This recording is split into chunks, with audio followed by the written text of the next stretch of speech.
Hello বন্ধুরা, বহুদিন পর আবার যাত্রী চ্যানেলের নতুন ট্যুর ব্লগ এসে গেছে। আমাদের অমরনাথ যাত্রার পর এবার আমাদের যাত্রা দার্জিলিং।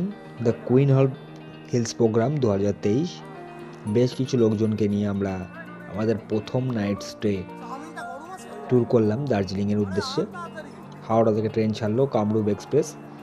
সেই মতো আজকে শোনাবো আমাদের দার্জিলিং ভ্রমণের কিছু কাহিনী এবং তার প্রথম পর্ব, যে পর্বে থাকবে হাওড়া স্টেশন থেকে আমরা কীভাবে মিরি প্লেসগুলো ভিজিট করেছিলাম। বেশ কিছু ভাগে আসছে আমাদের এই কাহিনী। আজকে আমরা শুরু করছি আমাদের প্রথম। এই দার্জিলিংয়ের প্ল্যানটি আমাদের তৈরি হয়েছিল প্রায় 6-7 মাস আগে। এটি আমাদের প্রথম গ্রুপ স্টে নাইট ট্যুর যাত্রী চ্যানেলের তরফ থেকে। অনেকে গেছিলেন, আমরা 14 জন মিলে এখানে গেছিলাম। সেই মতো 4-5 মাস আগে থেকে ট্রেনের টিকিট কাটা থেকে শুরু করে একটা হই হুল্লোড় মনের মধ্যে বাসা বেঁধেছিল। অবশেষে সেই দিন এলো 7ই ডিসেম্বর, যেদিন আমরা তাড়াতাড়ি পৌঁছে গিয়েছিলাম হাওড়া কামরূপ এক্সপ্রেস ধরবো বলে। বৃষ্টি বাদলার দিন, বৃষ্টি হচ্ছিল, শীতকাল হলেও বৃষ্টি পড়ছিল। সময় মতো পৌঁছে গিয়েছিলাম প্রায় 1.5 ঘন্টা মতো আগে। পৌঁছে যাওয়ার পর যথারীতি ট্রেন অ্যানাউন্সমেন্ট হলো এবং 8 নম্বর প্ল্যাটফর্মে আমাদের কামরূপ এক্সপ্রেস এলো। মনের মধ্যে একটা হাসি নিয়ে, একটা খুশি নিয়ে, একটা চাপা আবেগ নিয়ে, একটা উন্মাদনা নিয়ে আমরা এগিয়ে চললাম কামরূপ এক্সপ্রেস ধরতে। 6:32-এ উত্তরবঙ্গ তথা কুইন অফ হিলসের উদ্দেশ্যে আমাদের ট্রেন রওনা দিয়ে দিল। ট্রেনে যাত্রাপথে আমাদের বন্ধুদের মধ্যে, আমাদের যে সমস্ত লোকজন গিয়েছিল তাদের মধ্যে একটা সুন্দর সুস্থ পরিবেশ গড়ে উঠেছিল। সুস্থ বলবো না, অসুস্থই, কেননা যে ধরনের আমরা হাসি মজা করেছি তা একটা ছোট চিত্ররূপের মাধ্যমে আপনাদের দেখাতে চলেছি, একটু আপনারা দেখে নিন। দারুণ মজা হয়েছে, খাওয়া দাওয়া, নাচ গান, আনন্দ। ট্রেন যাত্রাপথ, পাহাড়ের যাত্রাপথ, সেই দিনের রাতের কথা কেউ কোনোদিন ভুলবে না।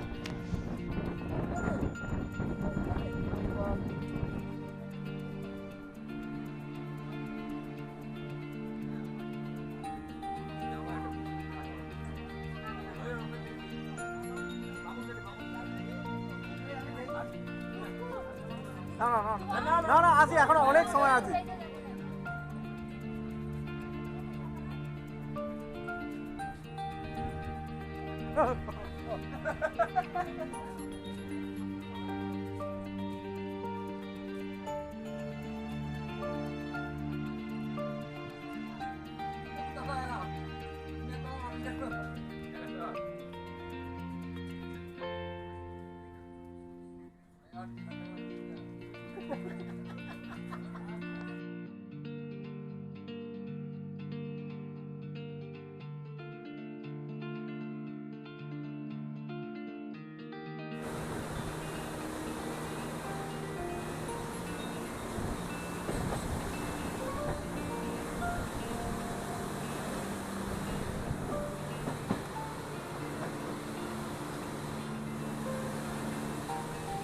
অবশেষে একদম ভোরবেলা আমরা গিয়ে পৌঁছলাম নিউ জলপাইগুড়ি স্টেশন বা এনজেপিতে।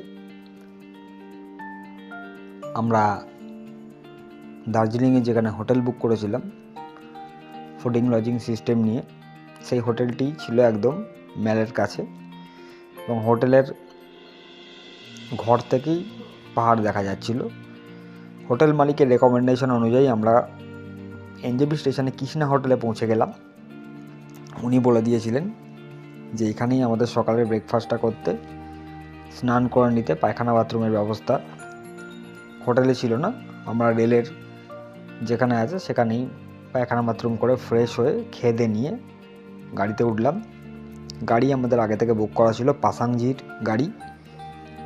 পাসাংজি প্রেমাজিকে পাঠিয়েছিলেন আমাদের সাইট সিন করার জন্য। এ বিষয়ে আমি ধন্যবাদ দিতে চাই আমার বন্ধু রুনাকে, কেননা পাসাংজির সঙ্গে রুনাই আমাদের পরিচয় করিয়ে দিয়েছিলেন। এর ফলে আমাদের গাড়ি নিয়ে কোনো ভোগান্তির শিকার হতে হয়নি। টোটালটাই পাসাংজি সামলে নিয়েছিলেন। পাসাংজি লেপসে যখন সবাই আয় বলে দাও। আমরা কালকে উঠেছিলাম কামরূপে, হাওড়া থেকে যাত্রা শুরু হয়েছিল আমাদের দার্জিলিং ট্যুরের। তো আজকে আমাদের প্রথম দিন। আমরা এখানে কৃষ্ণা হোটেল থেকে মোটামুটি ব্রেকফাস্ট করে রেডি হয়ে গিয়ে সবাইকে নিয়ে চললাম দার্জিলিংয়ের উদ্দেশ্যে। মিরিক হয়ে আমরা যাব এবং এই রাস্তায় যা যা দেখার আছে আমাদের দাদা যিনি আছেন শেরপাজি, হ্যাঁ অত্যন্তই অল্প। আমরা আরও চারিদিকে রেট নিয়েছিলাম, অনেকে অনেক টাকা বলেছিলেন, কিন্তু এনাদের মতো এত কম টাকায় কেউ করাতে পারবে না। এটা আমাদের কাছে একটা বিরাট পাওনা। রুনাকে থ্যাংক ইউ আবারও, পাসাংজিকে তো অনেক অনেক ধন্যবাদ। যা বলেছিলাম, যা লিস্ট করেছিলাম সব কিছু ঘুরিয়েছে। কেননা আমাদের এটা শুধুমাত্র দার্জিলিং ট্যুর ছিল না, এর সঙ্গে আরও অনেক কিছু যুক্ত ছিল। ধাপে ধাপে সমস্ত কিছু আসবে, এই মুহূর্তে বলবো না। পার্ট ওয়ানে আমাদের যাত্রা মেরিক রোডের উদ্দেশ্যে। আমরা শালবন, সিঞ্চল ফরেস্ট, হাতিপন, হাতি চলাচলের জায়গা, এলিফ্যান্ট জোন সমস্ত কিছু টপকে আস্তে আস্তে চললাম মেরিকের উদ্দেশ্যে। খুব সুন্দর একটা মনোরম পরিবেশের মাঝখান দিয়ে একটা হিমেল হাওয়া অনুভব করতে করতে, গান শুনতে শুনতে, প্রেমাজির সাথে গল্প করতে করতে, ওনাদের আদব কায়দা, জীবন জীবিকা, গুরুত্বপূর্ণ আরও নানা তথ্যাদি জানতে জানতে আমরা চললাম মেরিকের উদ্দেশ্যে। এই শুরু হয়ে গেল আমাদের এনজিপি থেকে দার্জিলিংয়ে ঢোকার প্রবেশদ্বারের প্রথম গল্প।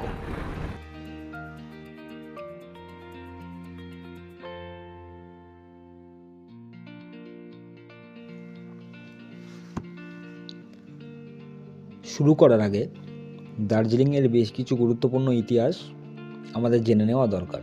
এটা হয়তো অনেকেই জানেন না, বা যারা চর্চা করেন তারা জানতে পারেন। 1835 সালে দার্জিলিং আমাদের ভারতের তথা পশ্চিমবাংলার অন্তর্ভুক্ত হয়। এর আগে এটি কোথায় ছিল? এর আগে এটি ছিল সিকিমের অন্তর্ভুক্ত। সিকিমের একটি অংশ ছিল দার্জিলিং।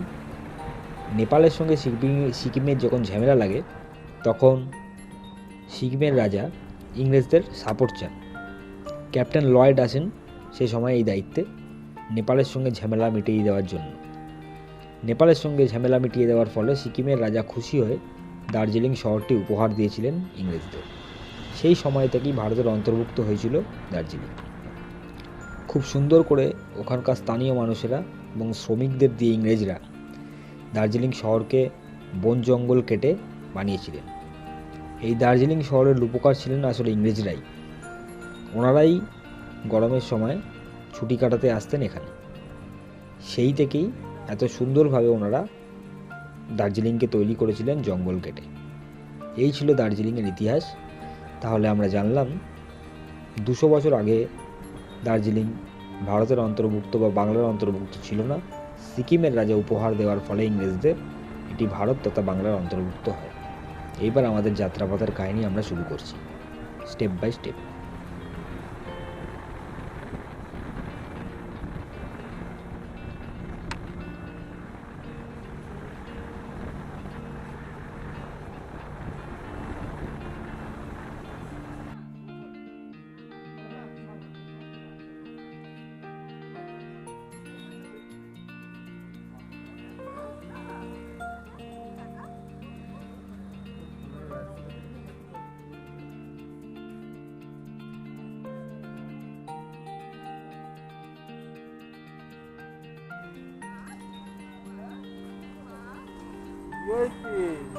খিদে পাচ্ছে, একটু খাইনি।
মিরিক পৌঁছেই আমরা অভিভূত হয়ে গেলাম ওই বাইনবন থেকে। কেননা দার্জিলিং আমাদের প্রথম, মিরিক আমাদের প্রথম। আমাদের যারা গিয়েছিলেন অনেকের প্রথম। বাইনবনের ওই সৌন্দর্য, ওই মাহাত্ম্য, তারপর মিরিকের যে লেক, ঘোড়া চড়ছে লেকের মধ্যে, বোটিং করা যাচ্ছে, শিকারা বোটিং, দেখে খুব ভালো লাগলো। আমরা সবাই মিলে গাড়ি থেকে বেরিয়ে গেলাম। প্রেমাজি বললেন ভালো করে ঘোরো, সময় নিয়ে ঘোরো, তাড়াহুড়ো নেই, তবে বেশি সময় লাগিও না, প্রয়োজনের অতিরিক্ত। সেই মতো আমরা ঘুরলাম, মিরিক ঘুরলাম, পাইনের জঙ্গলে কিছুক্ষণের জন্য মাতোয়ারা হয়ে গেলাম।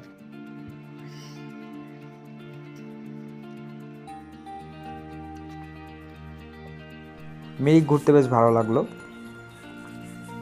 মিরিক চিরকাল মনে রাখবো আমরা।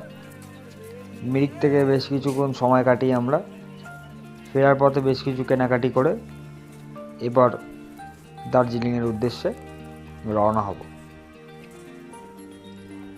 পরের ভাগে আমরা সেই সম্বন্ধে আরও কিছু বলবো। এই মুহূর্তে আপাতত আজকের মতো এইখানেই আমাদের এই পার্ট শেষ। সঙ্গে থাকুন যাত্রী চ্যানেলের। নতুন নতুন সৌন্দর্যের ডালি, কুইন অফ হিলস প্রোগ্রাম 2023 নিয়ে পরের ভাগে আসছি আরও বিস্তারিত নিয়ে। আপাতত আজকের মতো ধন্যবাদ।